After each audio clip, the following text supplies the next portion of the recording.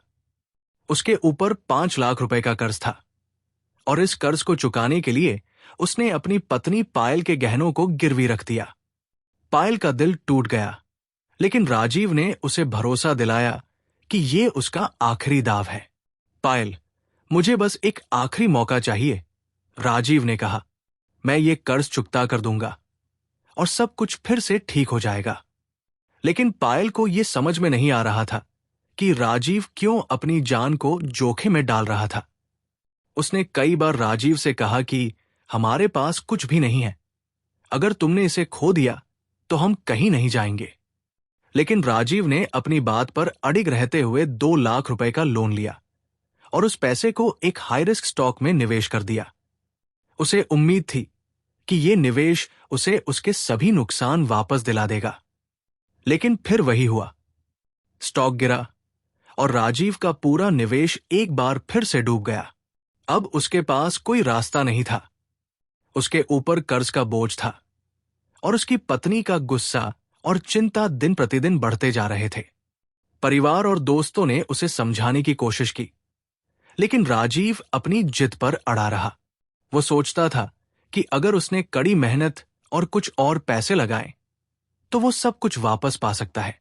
एक दिन राजीव को एक अनजान नंबर से कॉल आई। वो हताश था और उसे लगा कि शायद ये एक आखिरी मौका हो सकता है। मैंने तुम्हारे ट्रेडिंग रिकॉर्ड देखे हैं, उस आदमी ने कहा। अगर तुम मेरे बताए हुए स्टॉक्स में निवेश करोगे तो तुम्हारा सारा नुकसान भर जाएगा।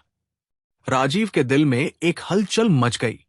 ये कॉल उसे एक नई उम्मीद का एहसास दिला रही थी। उसने अपनी पत्नी से पैसे उधार लेकर 10 लाख रुपए का निवेश करने का निर्णय लिया। उसने उस अनजान आदमी के बताए हुए स्टॉक्स में निवेश किया।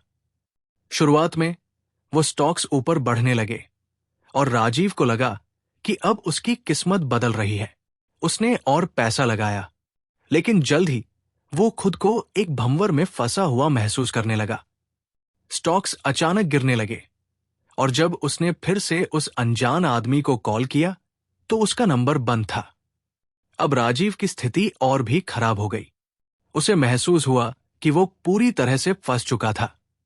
उसने पुलिस में शिकायत की, लेकिन पुलिस ने कोई ठोस कदम नहीं उठाया। राजीव अब पूरी तरह से टूट चुका था। उसके ऊपर कर्ज था और उसकी कोई उम्मीद नहीं बची थी। पायल ने कई बार उसे समझाने की कोशिश की, राजीव, ये सब छोड़ दो, हमें बस तुम चाहिए, पैसों की तो कोई बात नहीं। लेकिन राजीव ने उसकी बातों को अनसुना कर दिया। वो अपने फैसलों से इतनी बुरी तरह उलझ चुका था कि उसे अब और जीने की कोई वजह नहीं दिखाई देती थी। एक रात उसने अपने लैपटॉप पर अपनी सारी ट्रेडिंग हिस्ट्री देखी और महसूस किया कि कैसे उसका लालच और जल्दबाजी ने उसे बर्बाद कर दिया। उसने एक चिट्ठी लिखी जिसमें उसने अपनी गलती स्वीकार की और लिखा, मैंने सपनों को पूरा करने की जल्दी में सब कुछ खो दिया। मैंने अपनी पत्नी, परिवार और खुद को धोखा दिया। अब मुझमें लड़ने की ताकत नहीं बची। अगली सुबह जब पायल ने दरवाजा खोला तो राजीव का शव पंखे से लटका हुआ था। राजीव की मौत के बाद उसके परिवार और दोस्तों को भारी शोक का सामना करना पड़ा। पायल और उसके परिवार ने धीरे धीरे स्थिति को समझने की कोशिश की, लेकिन उनका दिल भारी था। पुलिस ने इस मामले की गहरी जांच शुरू की और राजीव के आत्महत्या के पीछे की असल वजह जानने के लिए कई पहलुओं पर ध्यान दिया। धीरे धीरे ये खुलासा हुआ कि राजीव की पूरी कर्ज और धोखाधड़ी की कहानी एक बड़े साजिश का हिस्सा थी। पुलिस ने सबसे पहले उस अनजान कॉल करने वाले व्यक्ति को ट्रैक करने की कोशिश की, जिसका नाम कभी भी राजीव को पता नहीं चला था। शुरू में यह पता चलना मुश्किल था, क्योंकि वो व्यक्ति अपने कॉल्स को किसी बर्नर फोन से करता था और वॉइस चेंजिंग तकनीक का इस्तेमाल करता था। लेकिन पुलिस ने धीरे धीरे उसके सभी निशानों का पीछा किया और 1 महीने बाद उस शख्स का पता चल गया। वो आदमी एक बड़े अंतर्राष्ट्रीय स्टॉक फ्रॉड गिरोह का हिस्सा था। ये गिरोह सोशल मीडिया और अन्य ऑनलाइन प्लेटफॉर्मों का उपयोग करके निवेशकों को धोखा देता था। गिरोह के सदस्य लोगों को ऐसे गुप्त स्टॉक्स के बारे में जानकारी देते थे, जो बाजार में अचानक से बहुत अच्छा प्रदर्शन करने वाले होते थे। ये स्टॉक्स किसी समय के बाद उछलने की बजाय गिरते थे, लेकिन इस दौरान उस गिरोह के लोग लाखों की कमाई कर चुके होते थे। उनका उद्देश्य केवल लोगों से पैसे छीनने का था और इसके लिए उन्होंने फर्जी टिप्स, धोखाधड़ी के रास्ते और मनोवैज्ञानिक दबाव का इस्तेमाल किया था। पुलिस की जांच में यह भी पता चला कि राजीव को उसी गिरोह ने अपनी चपेट में लिया था। राजीव को जब पहली बार उस अनजान शख्स का कॉल आया था, तो उसे यकीन हो गया था कि अब उसकी किस्मत बदलने वाली है। यह आदमी उसे बताता था कि वो विशेषज्ञ है और जिन स्टॉक्स में वह निवेश कर रहा था, वे अगले कुछ महीनों में दोगुने हो जाएंगे। वो उसे बार बार ये आश्वासन देता था कि इस बार उसने सही स्टॉक चुना है और उसे नुकसान नहीं होगा। राजीव, जो पहले ही बड़े कर्ज और दबाव में था, ने इस उम्मीद में अपनी सारी रकम लगा दी कि वो फिर से उबर जाएगा। लेकिन वो नहीं जानता था कि वो एक साजिश का शिकार हो रहा था। पुलिस ने जब इस गिरोह के मुख्य सूत्रधार की पहचान की, तो पाया कि वो व्यक्ति एक अनुभवी धोखेबाज था, जो पहले भी कई लोगों को इसी तरीके से धोखा दे चुका था। गिरोह के लोग शेयर बाजार के सही और गलत संकेतों का गलत इस्तेमाल कर रहे थे और कई निवेशकों को उनकी बिना किसी रिसर्च के टिप्स से लूट रहे थे। इन टिप्स का उद्देश्य केवल गिरोह के सदस्यों को फायदा पहुंचाना था। एक तरह से ये पूरी प्रक्रिया निवेशकों को कितनी जल्दी पैसा कमाने का सपना दिखाकर उनका शिकार करने का था। राजीव ने भी उन्हीं धोखेबाजों पर विश्वास किया, जिन्होंने उसे झूठे वादों और लालच के जाल में फंसाया। वो पूरी तरह से अंधा हो गया था और उसकी सारी मेहनत, पसीने और सपनों का नतीजा अब उसे अपनी अंतिम कीमत चुकानी पड़ रही थी। ये गिरोह ऐसे निवेशकों को फंसाता था जिनकी जिंदगी में पहले ही आर्थिक समस्याएं होती थी। ये लोग उनकी मानसिक स्थिति का फायदा उठाते थे और उन्हें बिना किसी बुनियादी जानकारी के जोखिम भरे निवेश में पैसे लगाने के लिए प्रेरित करते थे। वो जितना पैसा निवेश करते, गिरोह उतना ही फायदा कमाता और अंततः लोग अपने सारे पैसे खो बैठते थे। पुलिस ने गिरोह के मुख्य शख्स को गिरफ्तार किया, लेकिन जब उसकी तहकीकात की गई तो ये पता चला कि इस गिरोह के सदस्य केवल एक छोटे हिस्से थे। इसके पीछे एक पूरी अंतर्राष्ट्रीय नेटवर्क था, जो कई देशों में फैला हुआ था। इस नेटवर्क के सदस्य अलग अलग तरीके से निवेशकों को फंसाने के लिए काम करते थे, जैसे कि ऑनलाइन कॉल्स, सोशल मीडिया पर फर्जी टिप्स देना और अक्सर फर्जी वेबसाइट्स बनाकर उन पर निवेश करने के लिए कहते थे। राजीव की मौत के बाद इस गिरोह की असलियत सामने आई और उसकी कहानी ने समाज को जागरूक किया। पुलिस ने जांच के दौरान ये पाया कि राजीव अकेला नहीं था। ऐसे कई अन्य लोग थे जिन्होंने इस गिरोह से पैसे गंवाए थे, लेकिन उनके पास ये जानकारी नहीं थी कि वे एक धोखाधड़ी का शिकार हो रहे हैं। कई लोग तो इस गिरोह के चक्कर में फंसे और खुद को उबारने की कोशिश में अपने जीवन की सबसे बड़ी कीमत चुका बैठे। इस पूरी साजिश का पर्दाफाश करने के बाद पुलिस ने यह तय किया कि इस गिरोह को सख्त सजा दिलवाने के लिए सभी देशों के कानूनों का पालन किया जाएगा। उन्होंने ये सुनिश्चित किया कि इस नेटवर्क के सभी सदस्यों को गिरफ्तार किया जाएगा और उन पर कठोर से कठोर कानूनी कार्रवाई की जाएगी।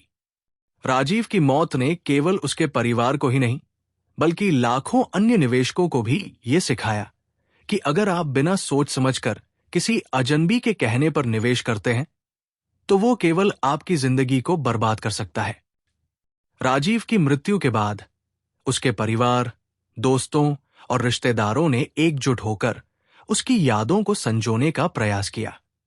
पायल, जो अब अकेली थी, ने राजीव के जीवन के उन महत्वपूर्ण क्षणों को याद किया जो कभी खुशी और उम्मीद से भरे होते थे। लेकिन अब वो जानती थी कि राजीव की आत्महत्या केवल उसकी गलती नहीं थी, वो एक बड़ी साजिश का शिकार हुआ था। पायल ने राजीव की कहानी को सबके सामने लाने का निर्णय लिया। उसने राजीव की याद में एक पुस्तक लिखी और उसमें बताया कि कैसे धोखाधड़ी के शिकार लोग अपना जीवन खो बैठते हैं। उसका उद्देश्य यह था कि लोग इस अनुभव से सीखें और किसी भी प्रकार के धोखाधड़ी से बचने के लिए सतर्क रहें। राजीव की कहानी ने एक अहम संदेश दिया। सपने देखना जरूरी है, लेकिन उन्हें पाने का सही तरीका जानना और किसी भी निर्णय को समझबूझ कर लेना उतना ही महत्वपूर्ण है। जीवन में जल्दी पैसा कमाने की चाहत कभी भी एक खतरनाक रास्ता बन सकती है। इस घटना ने समाज को यह समझने का मौका दिया कि शेयर बाजार और अन्य निवेश विकल्पों में सफलता केवल ज्ञान, समझ और धैर्य से आती है। एकमात्र मार्गदर्शक जीवन में कड़ी मेहनत और ईमानदारी होनी चाहिए, न कि किसी के झूठे वादों पर विश्वास करना।